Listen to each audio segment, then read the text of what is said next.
물 위를 걷다가 믿음이 없어 물에 빠진 베드로의 실패가 우리의 시선과 마음을 빼앗습니다.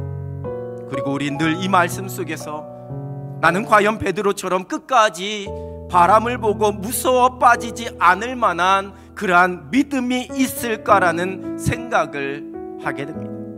여러분, 그러나 그 이전에 우리가 먼저 도전하고 고민해야 할 문제가 있습니다.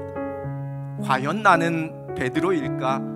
아니면 배에 타고 있었던 나머지 다른 제자들일까? 베드로가 빠졌던 것은 그가 물 위를 걷겠다고 했기 때문입니다. 베드로가 경험했던 실패는 여러분 단순히 믿음 없음으로 벌어진 창피한 실패가 아니라 영광스러운 실패라 이야기할 수 있습니다. 적어도 베드로는 몇 발자국이라도 물 위를 걷게 된 최초의 사람이자 마지막 사람이 되었기 때문입니다. 우린 베드로의 고백을 주목하고 기억해야 합니다. 주님이시거든 나를 명하사 물 위로 오라 하소서.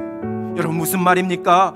예수님께서 명하시기만 하면, 예수님께서 말씀하시기만 하면 내가 할 수 있습니다. 나를 물 위로 오라 말씀하시면 내가 할 수 있습니다라는 믿음의 고백입니다.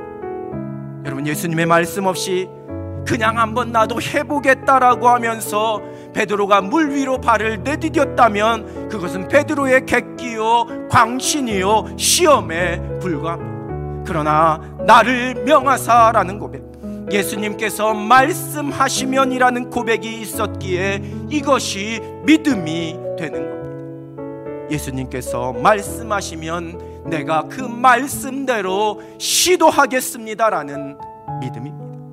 성경에 기록된 하나님의 사람들, 예수님의 사람들은 말씀대로 행할 줄 아는, 오직 말씀에 의지하여 믿음으로 하나님의 능력과 행하실 일을 기대하면서 믿음의 시도를 행한 사람들이었습니다.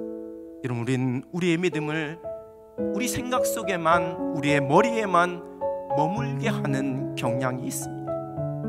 실패에 대한 두려움, 안 될 것 같다라는 염려 때문일 수도 있습니다. 때로는 용기가 나지 않습니다.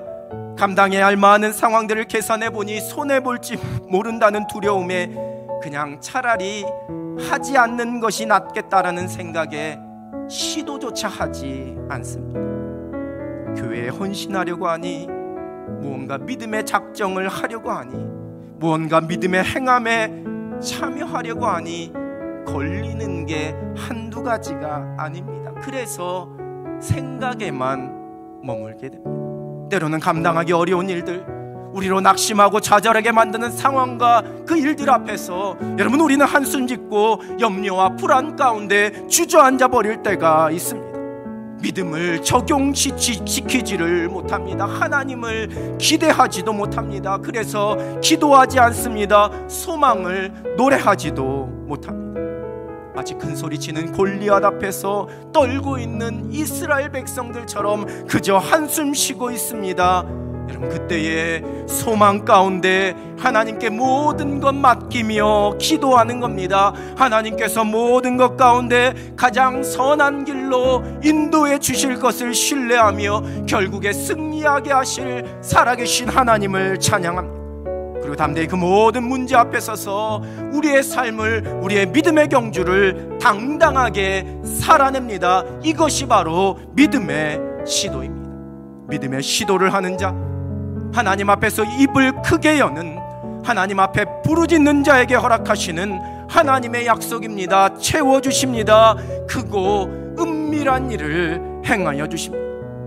예수님의 사람은 이 땅에서 펼쳐지는 믿음의 경주 속에 오직 믿음의 시도를 행하며 살아가는 사람들입니다. 믿음으로 시도한, 믿음이 우리의 생각으로만 머물지 않습니다. 보편적인 은혜에만 만족하며 잠잠히 앉아있지 않습니다. 내가 지금 행해야 할 믿음의 시도가 무엇인지 고민함으로 오직 말씀을 의지하여 믿음으로 물 위를 향하여 우리의 발을 내딛습니다. 믿음의 거룩한 시도를 감당하며 살아가는 겁니다. 하나님의 행하실 위대한 일들을 기대하면서 하나님 앞에 믿음의 거룩한 시도를 행하며 승리할 수 있는 여러분 되시기를 우리 주님의 이름으로 축원합니다.